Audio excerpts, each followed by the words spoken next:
this is Sarah Hale Folger from the Sarah Hale Folger Project. Today I will be interviewing Doug Woolverton, professional trumpeter, international player, amazing, charismatic, wonderful musician. We're in East Greenwich at the Odeum Theater. It's a non-profit performance art organization that brings in some spectacular musicians, comedians, all types of things that are going on here. It's newly renovated. It seats 410 people, and they are on a roll. They are really reaching out to the community and bringing in some great talent. So today, we have the privilege of being able to have a conversation with Doug Woolverton, and we're extremely excited about this because this guy, he's been all over. He's played with some fantastic people, and he's just on a roll. Let's see where he is going to be in 10 years. I can only imagine. He's going to be a household name. Wow, check this out. Here I am in the Odeum Theater in East Greenwich, Rhode Island, getting ready to interview Doug Woolverton, fantastic trumpeter. And he's going to be playing here on September 16th. Let's go have a conversation.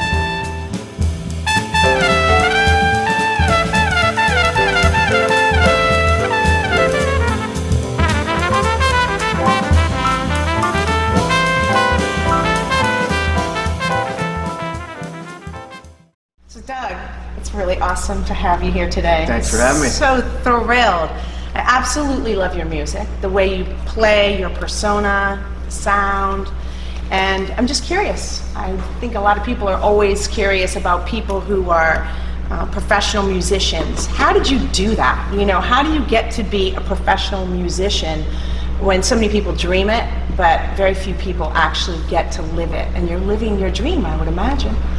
A lot of blood, sweat, and tears. Yeah. I mean, it's, you know, practicing constantly, networking constantly. Yeah.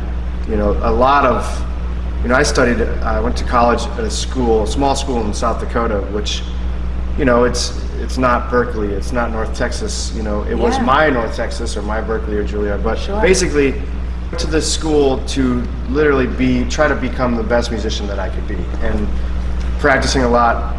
You know, and just trying to listen to the great musicians, and you know, in the world. But the hardest part about being out in that small area was it was 5 hours drive to get to see any live music. Oh wow! There was not a lot of live music going on, so I had a lot of listening. You know, I listened to a lot of my favorite artists, and occasionally would drive to see live music. Out here, you know, you can go every night of the week. Yeah. You know, so.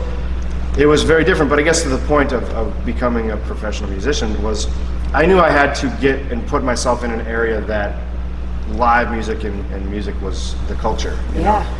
So I moved to Rhode Island in 2004, and basically things evolved from that. You know, just a lot of shaking hands. I made business cards, which really, you know, you get this huge box and you're like, how am I going to ever get rid of these, you know? And I just was giving them to everybody and practicing and saying, hey, can I sit in with you? And things just kind of led to the old saying, be careful for what you wish for, because it's you know, 280 gigs a year. That's incredible. That's absolutely incredible. So when did you know that trumpet was your instrument? I mean, you were a kid. What was the first, was it because you heard the sound? My father's a musician. Okay.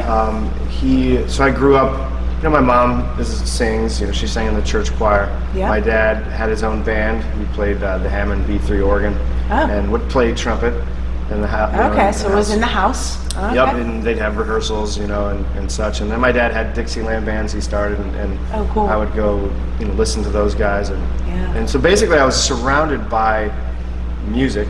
Yeah.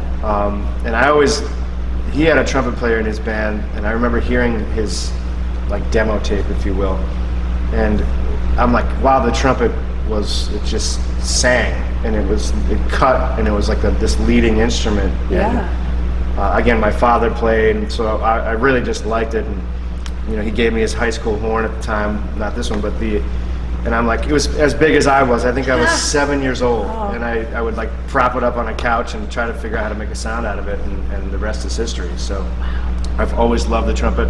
It's a very love-hate relationship. The trumpet's it's a difficult instrument. You know, there's a lot of variables that kind of take place to make it work. But I've always loved it, and that's what I like is the challenge. It's an instrument that, when played, is just the most beautiful sound of an instrument. Well, it sings, you know? Sings, I mean, it's just something about it that, you're right, it's not like hitting the notes on the keyboard, although I love that sound immensely.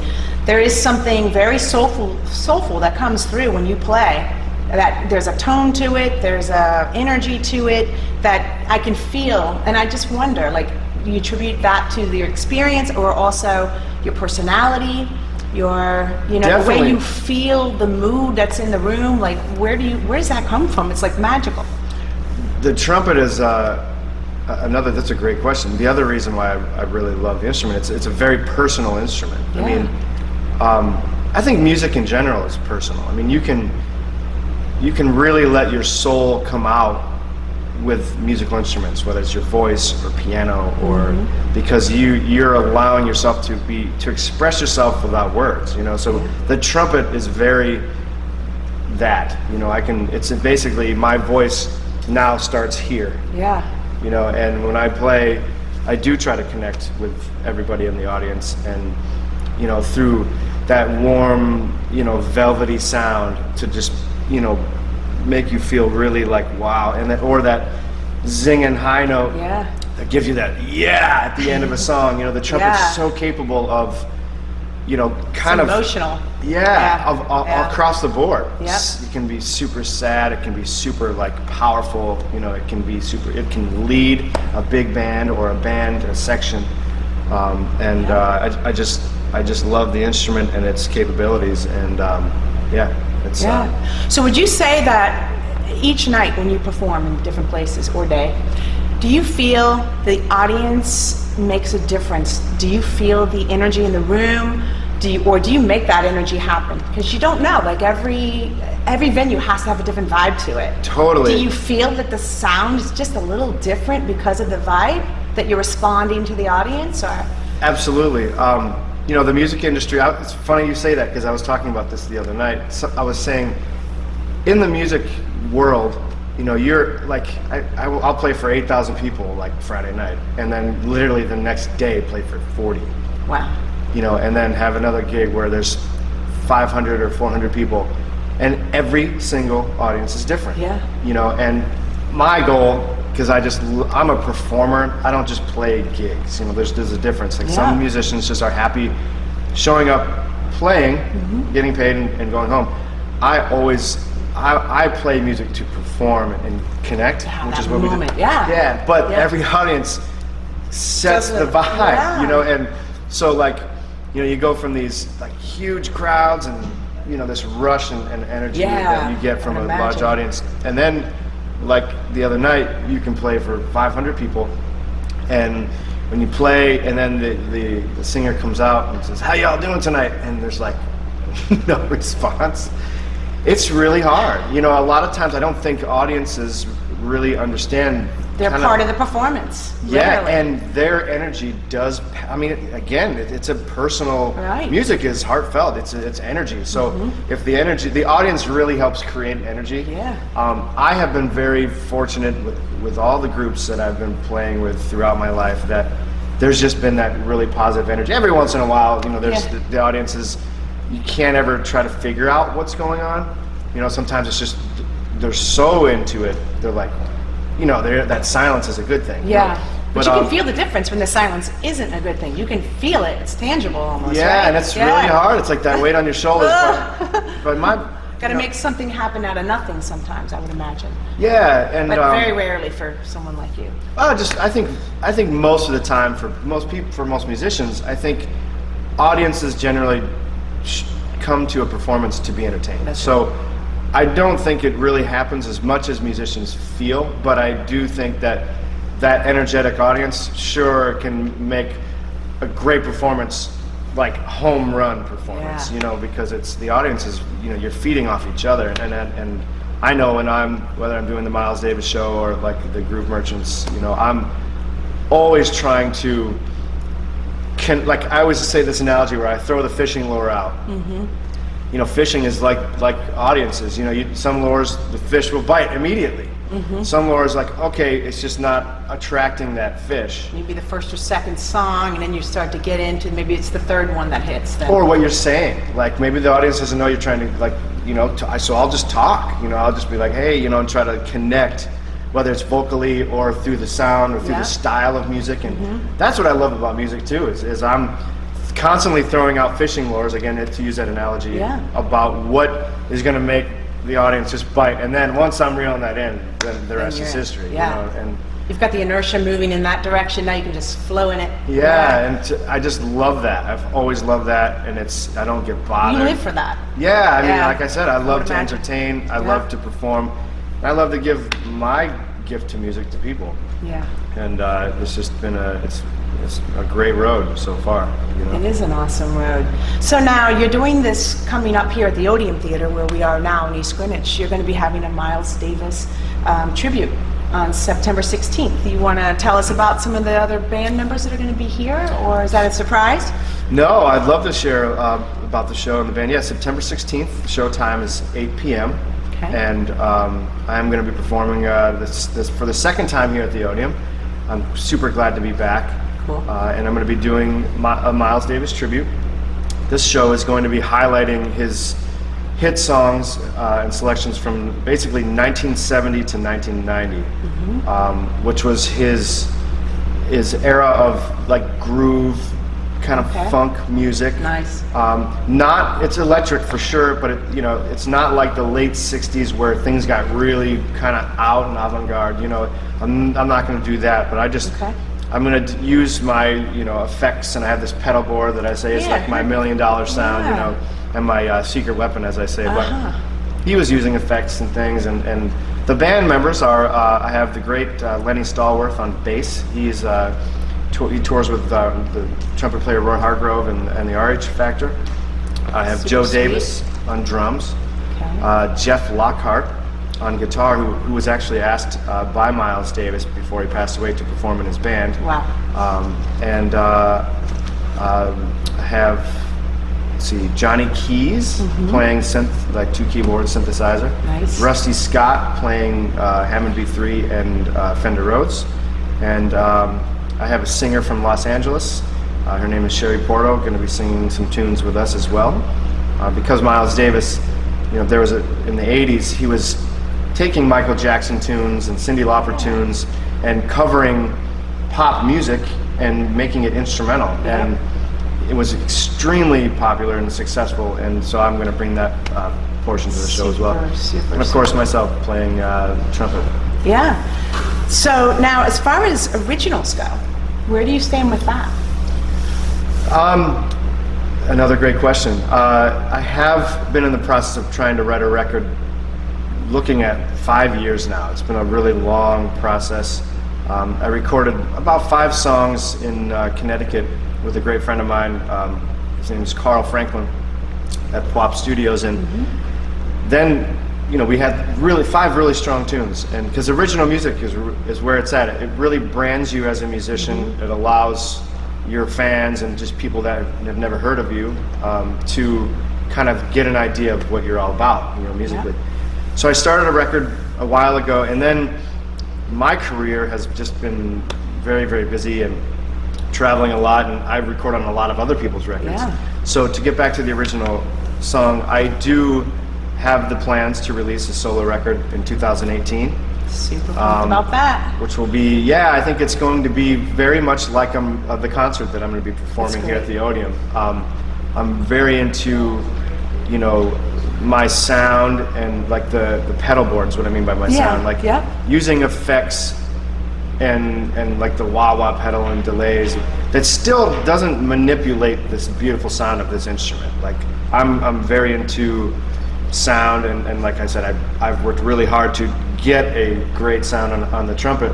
So when I use effects, it's not trying to kind of diminish that, but I just want to obviously relate to all generations. The young artists or young people seem to kind of gravitate towards all the effects. Oh, that's so cool what you're doing with the trumpet, But there's that real, it is what it is. Right. Perfect, just the way it is. And then I can just have a little bit of reverb and literally to 100-year-olds, if you will, play the beautiful sound that this instrument has with no effects, all in one concert or CD, which is what I want to put out. All right, let me hear that.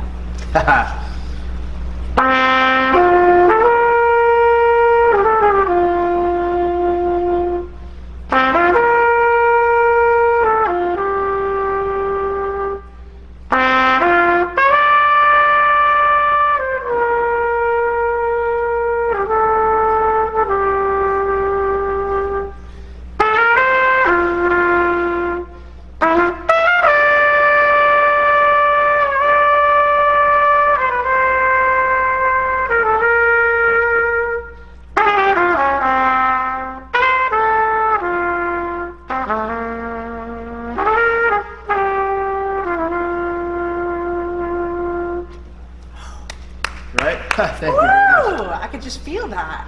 Yeah, That is so smooth. Thank you very much. You're totally connected to your instrument here, and you can see it. It's coming from your soul, coming from your wind, and it's just a real privilege to be able to be sitting here with you, talking to you. Well, I really appreciate the interview and hanging out with you as well. And we're gonna have fun on September 16th. Yeah. It's going to be a really, really great time. The cool thing about the Miles Davis show that I tried to tell people about, like jazz music, it can be very piano, bass, drums, saxophone, trumpet, setting up on a stage, playing to the audience. Mm-hmm. Nothing wrong with that. Mm-hmm. This is the one show that I get to be as the band leader and creator and producer, where I can bring in production. And almost every show since it started back in 2012, I've every year or every show upped the production, and so. Oh, I can't wait. Yeah, and I love to bring in. Miles was a creative guy. He was painting. He was creating his own clothes, and he was just Super awesome. It was very cool. So I get to with a night of celebrating Miles Davis. I want to bring. I have a production. I have lighting and backdrops and effects, and it's just a way that I can kind of give my, creative sense more than just through the horn. Yeah. Like again, appealing to all audience members. Right. I want a 12-year-old to be like, that was so cool. Right. Exactly. Same with, like the elderly generation. I want them to be like, that was really amazing. Exactly. So. And I think jazz kind of crosses that. Yep. And then when you add in the other types of art, art is all coming from the same source. It's creative energy expressed, and just the ability for you to be able to take that and multiply yourself, your talents. I can't wait to see the Doug Woolverton clothing line. You don't know. Coming soon. Coming soon. Do you paint? Do you have another art form? I don't paint. I play bass. Okay. Which is kind of my painting. I always, that's another instrument I can just kind of play just to get my head off the trumpet, But I don't paint. Not that I know of. I've tried to draw or paint, and it's I'm not going to be selling my art. Well, you paint with the sound that you create, and your audience loves you. And I know that, I just think it's fantastic. I wanted to ask you a little bit more. Maybe I can ask one more question. Sure. Give me your favorite, if you have a favorite story, somewhere in the world where you were playing that something happened that was pure magic. Or if you'd rather tell a funny story, something hilarious that happened, I think either one would be equally as entertaining. That is a great question. No, because I'm thinking. So the reason why the delay is, I've had the luxury to be able to perform venues of all sizes around the world. I've never been to Asia, which I would love to be over there to perform. But there's so many experiences that kind of happen. I was at the coffee shop across the street, and I'll come back. I'm going to get to it as I'm thinking. Okay. Speaking of experiences and gigs and neat things, I asked I got a coffee, and I said, what flavored coffees do you have? And she's like, the season is we have s'mores coffee. I'm like, okay, let's try that. And it reminded me of this show I performed Friday night. The backstage, we get to you have the catering, and then there's like this marshmallows and graham crackers and chocolate and two little flames. And you could make your s'mores backstage. Unbelievable. That's awesome. It was really cool. That is and I'm cool. like, wow, I'm making a s'more backstage at a concert. Wow. And it's like that's the music world. I mean, there's besides all the wonderful people. I mean, the other night I played I was in, I think it was Connecticut, and I always perform every show like, you never know who's listening, first of all, because I'm always trying to advance up the career ladder in a positive way. Like, I'm always very grateful, but I'm always trying to become a better musician, do this, do that, to just keep my name to become bigger. But, the audiences, when they come up to you at the end of the night and they're like, wow, oh my, like, you see this, they're like glowing from this musical experience they just had.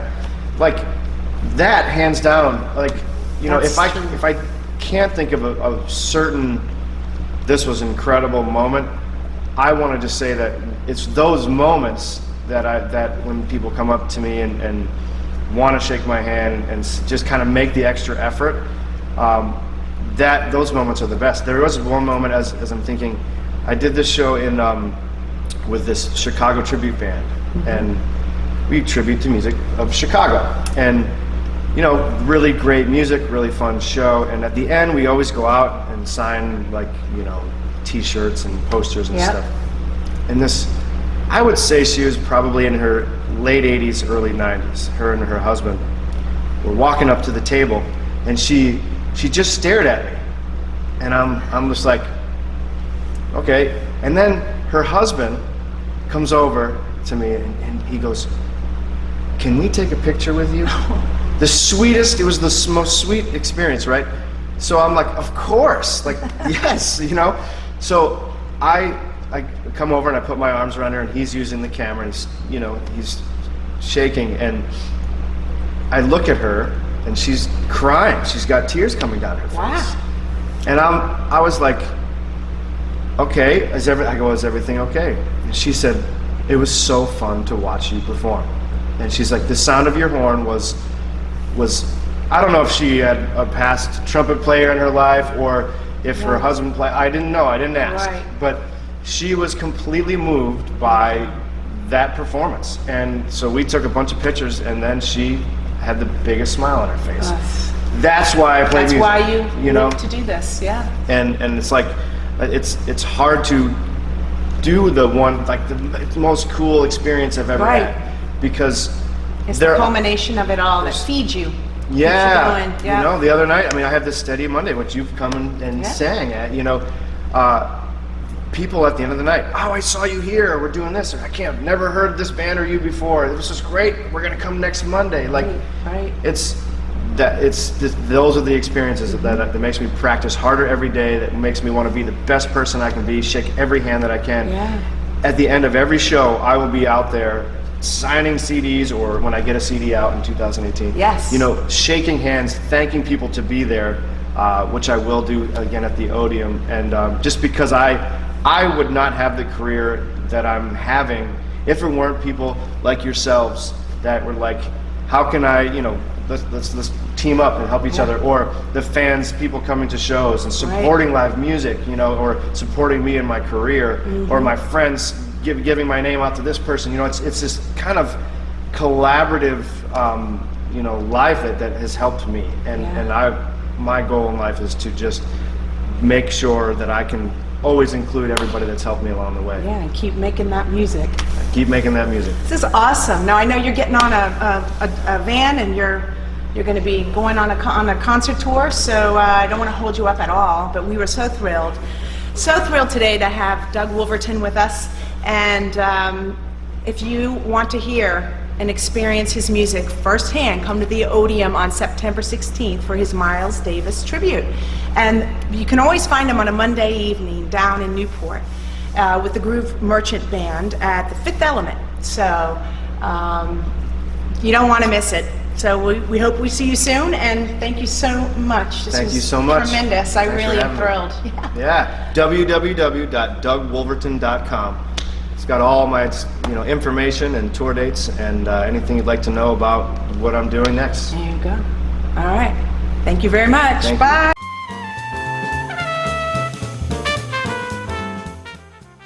So this is Sarah from the Hale Folger Project. finishing up my wonderful conversation with Doug Woolverton, world-class trumpeter. What an amazing guy, an amazing talent. And I can't wait till September 16th here at the Odeum Theater to see him and the live performance that he's going to be having. There's going to be a lot of production value to it.